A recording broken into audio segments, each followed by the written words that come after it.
Olá para você, meu querido aluno do sétimo. Pessoal, hoje a gente vai falar um pouquinho sobre a arte renascentista, por que que ela é diferente da arte feudal, no que ela trouxe de inovação, né? Que foram muitas. As inovações também dos meios de produção da época acabaram impactando na arte, tá? Vou explicar tudo isso para vocês. Mas vamos começar então a aula falando um pouquinho de humanismo e renovação artística.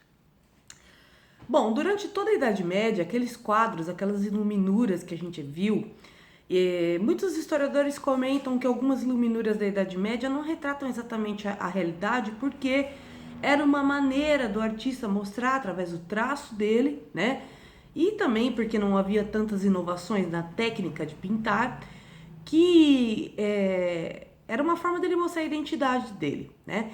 Mas nenhum quadro da Idade Média tem o nome do autor daquele quadro, porque acreditava-se que toda a arte era obra de intervenção divina, como um dom dado por Deus, né?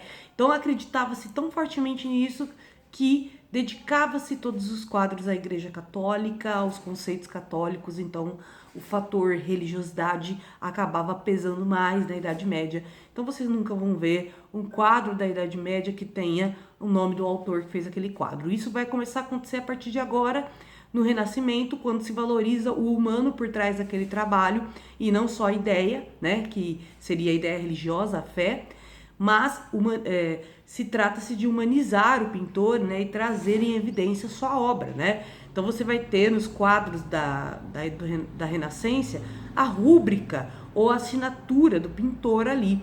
Tanto que o Leonardo da Vinci, que era genial, né? Ele, além de escrever um diário todo que as pessoas abriam e não entendiam exatamente como ele era, porque precisava usar um espelho para entender o que estava escrito. Na assinatura dele também precisa usar um espelho para entender que tá lá, Vinci, né? Que é o sobrenome dele. Então, o Leonardo da Vinci, além de ter uma escrita própria, um estilo de escrita próprio, ele não só se interessou pela pintura, ele se interessou também por vários outros fatores de conhecimento científico humano, né? Como, por exemplo, ele se interessou por anatomia, que é o que a gente acabou de ver a questão do ressurgimento da medicina na Europa, né? Então ele se interessou muito por fazer figuras do corpo humano, dentre outras coisas. Ele também se interessa bastante pelos aspectos da natureza, então ele vai reproduzir também muitas artes botânicas, muitas artes voltadas para insetos, para animais. O Leonardo da Vinci, além de tudo, era inventor também, então ele vai fazer várias invenções dele e reproduzir artisticamente elas. Inclusive o protótipo de helicóptero, né, que a gente teve, que possibilitou a invenção do helicóptero, foi o Leonardo da Vinci que fez, né? Baseado no movimento da libélula, né, da natureza.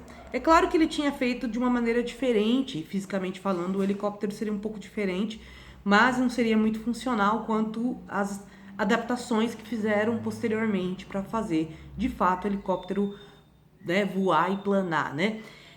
É muito louco que o ser humano, através da observação da natureza, ele tirou conhecimento para criar coisas para si mesmo, né, que são inovadoras. E aí a gente chama os caras de inventores, esses caras que inventam aquela ideia, né? Mas uma coisa que eu preciso dizer para vocês, que é uma coisa séria até, é que tudo que a ciência produz não deve ser restrito a uma pessoa, tem que ser compartilhado, porque de maneira geral, todo conhecimento científico que gerou esse tipo de tecnologia, né, foi um conhecimento compartilhado, foi um conhecimento que muitas pessoas precisaram desenvolver juntas para conseguir criar aquele tipo de tecnologia, tá? Então, de maneira geral, a gente considera a ciência e a tecnologia um bem da humanidade. Se a gente tem acesso a toda a tecnologia ou não, já é uma outra discussão, mas que deve ser considerado uma parte do nosso espírito humano, tá? Então, a arte também vai retratar a história das pessoas, né? Embora a arte renascentista continue retratando a religiosidade, porque a igreja era a entidade mais rica daquela época e continua a ser uma das mais ricas até hoje, e ela podia proporcionar para os artistas bons salários para eles produzirem obra de arte. Então, muitos como Michelangelo, Leonardo da Vinci vão reproduzir cenas da religiosidade cristã.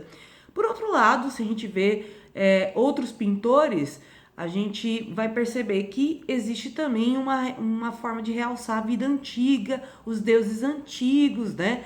Então, se eu não me engano, tem um pintor renascentista, agora eu não tô lembrando o nome dele. Só um minutinho que eu vou fazer uma pesquisa para não falar besteira.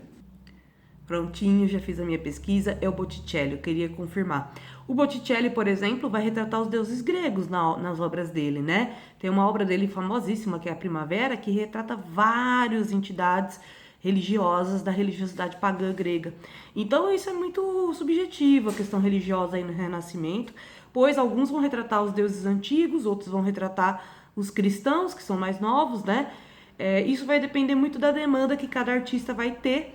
Então, por exemplo, Michelangelo era muito procurado pela igreja, ele era muito bem visto pelos mecenas, né, que eram esses caras ricos, seja da igreja ou da sociedade, que pagavam para eles produzirem arte, né?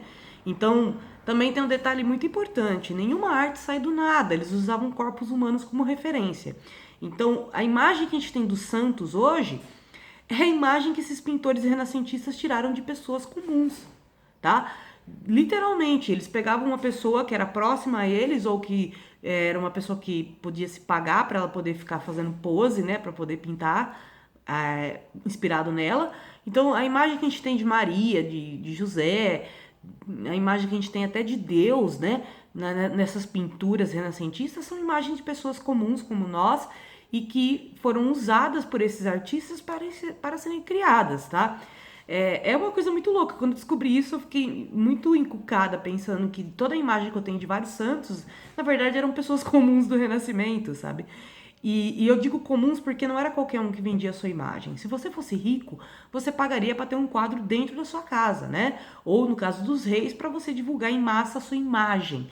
Mas ninguém, de maneira geral, se vendia a própria imagem. Vender a própria imagem era visto quase como prostituição, sabe? Era visto como uma coisa horrível, né? Então, eram pessoas muito pobres mesmo, que abriam mão da sua visão social, né? E acabavam vendendo a sua imagem, ou até eram pessoas que estavam se relacionando com os pintores, que acabaram virando grandes deuses aí, ou santos, né? Nessas obras renascentistas, tá? Então, outra característica também das obras renascentistas é a valorização do conhecimento que estava sendo produzido, científico da época. Então, você vai perceber que os quadros renascentistas, eles têm profundidade, que é aquela impressão que você tem de olhar um quadro, que é uma pintura estática, mas você consegue ver as camadas da imagem. Então, que nem agora você está me vendo aqui à frente da parede que está aqui atrás. Nas obras feudais, parecia tudo a mesma coisa, né? No Renascimento, com a utilização de técnicas na hora de desenhar e de pintar, eles vão conseguir produzir essa profundidade, assim como eles vão fazer luz e sombra, tipo, essa parte aqui no meu corpo aqui que tá mais escura seria a sombra, né, que faz o contorno real do meu corpo, né? O que a gente enxerga de contorno das coisas é a sombra e a luz delas na real, né? Leonardo da Vinci vai ser um dos maiores pintores nesse aspecto, né? Ele vai ter técnicas muito avançadas de perspectiva, luz e sombra, o esfumato, que é essa técnica de você esfumaçar a cor para dar uma suavidade, para não ficar aquela marca do traço, né? Que nem os desenhos têm geralmente. Então, é muita coisa interessante que está surgindo aqui no Renascimento, tá? A gente tem também um naturalismo, porque eles acreditam que a beleza na pintura deveria ser reproduzir a realidade, pois a realidade era a beleza da matemática, das proporções matemáticas, né?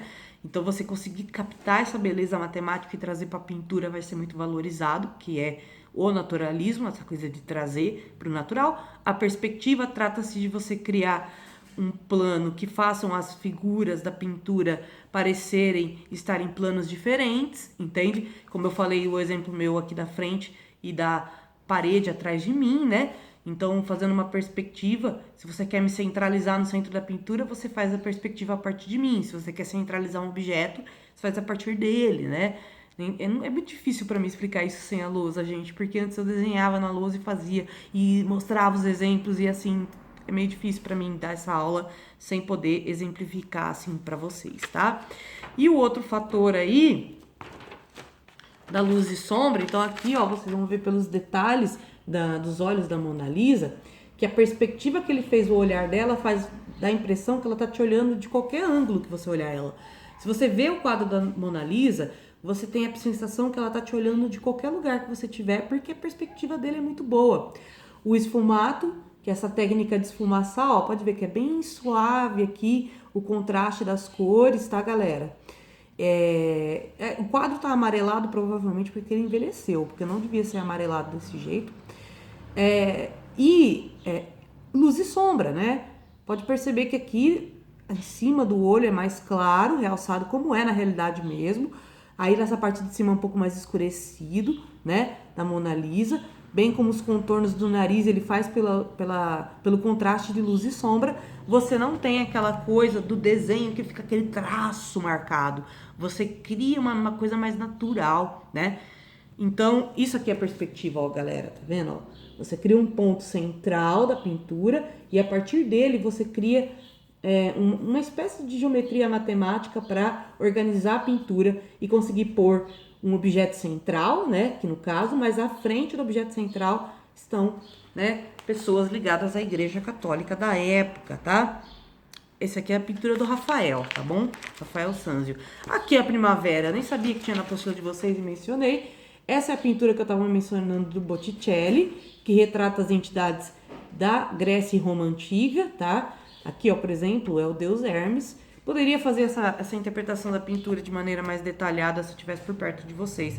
Mas do jeito que eu tô aqui é meio difícil, tá?